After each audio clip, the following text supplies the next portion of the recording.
ప్రస్తుతం రాష్ట్రంలో ఏదైతే జగన్ ప్రభుత్వం చూసాం గత 5 ఏళ్ళు కూడా, ఆ ప్రభుత్వంలో సచివాలయాల ద్వారా వచ్చిన సర్టిఫికేట్లన్నీ కూడా జగన్ ఫోటోలు ఉన్నవన్నీ కూడా రద్దు చేసి, ఈరోజు రాజముద్ర వేసి మరలా ఇస్తామని చెప్పేసి చంద్రబాబు నాయుడు గారు ప్రకటించడం చూస్తున్నాం.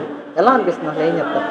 ఇది చాలా ముఖ్యమైన మాట, ప్లస్ చాలా మంచి మాట అన్నమాట. ఎందుకంటే ఏ గవర్నమెంట్ ఉన్నప్పుడు ఆముద్ర వేసుకొని మళ్ళీ గవర్నమెంట్ మారంగానే పథకాలతో కొన్ని వందల వేల కోట్లు వేస్ట్ అయిపోతున్నాయి.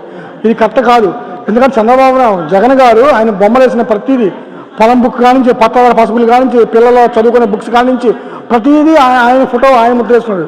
అది ఎంతవరకు అంటే ఆయన సొంత సొమ్ము ఏమన్నా, గవర్నమెంట్ సొమ్ము. అందుకే అది కరెక్ట్ కాదు. చంద్రబాబు నాయుడు చెప్పిన మొక్కలు మా ఆంధ్రప్రదేశ్ రాజముద్ర వేసి ప్రతి ఒక్కళ్ళకి ఇచ్చేయమని చెప్పాడు. ఈవెన్ మొన్న మిగిలిపోయిన బుక్స్ ఉన్నాయి. 2 నెలల్లో ఎలక్షన్ కోడ్ ముందు కూడా మన అధికారులు అత్యుత్సాహంతో ముందే మళ్ళీ మనం గెలుస్తామని చెప్పేసి మళ్ళీ బుక్స్ చాలా ప్రింటింగ్ చేశారు ఆయన బొమ్మేసి. కాకపోతే చంద్రబాబు నాయుడు గారు ఏం చేశారు, మళ్ళీ కొత్తగా వేస్ట్ చేయొద్దు, గవర్నమెంట్కి ఇబ్బంది లేకుండా, గవర్నమెంట్కి బడ్డీని అవ్వకుండా అదే జగన్ గారి బుక్స్ కూడా పిల్లలకు పంపిణీ చేయమని ఒక సంస్కారవంతమైన మంచి నిర్ణయం తీసుకుని బాబు గారు చేశారు. ఇది చాలా మంచి నిర్ణయం.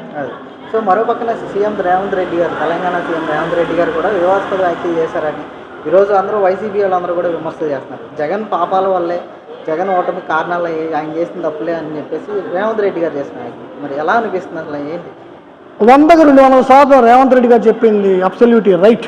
ఎందుకంటే విజనరీ అనేది ఒక పరిపాలనా విధానం ఎలా ఉండాలో బాబు గారు చర్చించారు.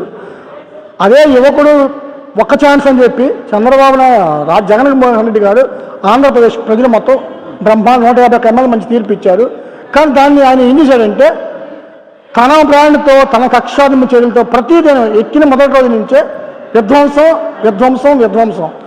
ఎక్కిన ఎవరైనా మంచి పనితో మొదలెడతాడు. కానీ ఆయన 10 కోట్ల పెట్టి ప్రజావేదికని, బ్రహ్మాండ ప్రజావేదికని, కమాండ్ కంట్రోల్ ఆంధ్రప్రదేశ్ మొత్తాన్ని అక్కడి నుంచి కమాండ్ చేసే రూమ్ని ఎంతో బిజినెస్ ముందు చూపుతో కట్టించిన దాన్ని గవర్నమెంట్కి ఉపయోగించుకోవచ్చు. కానీ దాన్ని పగలగొట్టి ఇప్పటికీ ఆ శిథిరాలు అలాగే ఉంచాడు బాబు గారు రోజు కనపడాలని. విధ్వంసం, కక్షాదింపు చర్యలు ఇవన్నీ చేయబట్టే ఆయనకి చాలా ఇబ్బందికరంగా ఫలితాలు వచ్చాయి. ప్లస్ 151 మంది వైనాట్ 175 అన్నాడు. వైనాట్ 175 ఎలా వస్తాయండి? ఎక్కిన కానించి ప్రతిదీ అచ్చెన్నాయుడు కానించి, కొలువైన కానించి ప్రతి ఒక్కరిది కక్షాదింపు చర్యలే. ఈవెన్ పల్లెటూళ్ళలో కూడా సంవత్సరం వరకు ప్రతి ఊళ్ళో పంచాయతీల్లో కూడా జెండా పెట్టుకుంటే కూడా ప్రతి కార్యకర్త భయపడ్డాడు.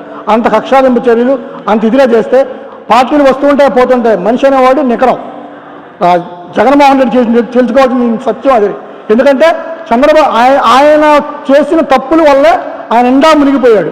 అది రేవంత్ రెడ్డి గారు చెప్పిన మాటలో అక్షర సత్యం అనమాట. కక్షాదింపు చర్యలు కరెక్ట్ కాదు. అది ఎవరైనా సరే, ఇది ప్రజాస్వామ్యంలో రాజకీయ విలువలతో పరిపాలించాలి. రాజకీయ విలువలుగా తెలిసిన అసలు రాజకీయ విలువలు తెలిసిన మంత్రి ఎవరున్నారండి వాళ్ళ దాంట్లో? ఏ ఒక్క మంత్రి, అసలు ఏ మంత్రికి ఏ శాఖో తెలియదు, ఎవరేం మాట్లాడో తెలియదు. అందరూ బూతుల మంత్రులు.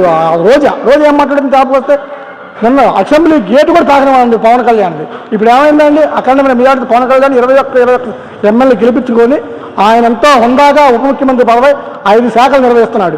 నువ్వు తొలి రౌండ్ దాంట్లోనే పోయావు. అసలు రోజా గారి మాటలకి పొంతనకి ఇలా ప్రతి ఒక్కళ్ళు వాళ్ళకి నవరత్నాలాగా మంత్రులు మొత్తం కూడా కేవలం నిండా ముంచేశారు జగన్ని. జగన్ ఏదో గొప్పలు చెప్పుకుంటే బటన్ నొక్కాడు. అసలు పరిపాలన అంటే ఏంటండి? పరిపాలన ఎలా చేయాలి? బాబు గారు చూసి నేర్చుకోండి. బాబు గారు ఇంకా ప్రమాణ స్వీకారం అవ్వకుండానే అమరావతిలో పరుగులు పెట్టిస్తున్నారు పనులు. ఒక పక్క అమరావతి ఆ జంగిల్ మొత్తాన్ని క్లీన్ చేసి సీఎక్స్ రోడ్డు ఒక రూపు తెచ్చాడు. అలాగే పోలవరం అప్పుడే 2వ రౌండ్లో పోలవరం ఇప్పటికీ ఆయన గెలిచి ప్రమాణ స్వీకారం చేసి 14 రోజులు అవ్వలేదు, అప్పుడే 4 సార్లు ప్రెస్ మీట్లు పెట్టాడు. అది పరిపాలన అంటే. నువ్వు గెలిచిన 5 సంవత్సరాల్లో ఎప్పుడైనా ప్రెస్ మీట్ పెట్టగలిగావా?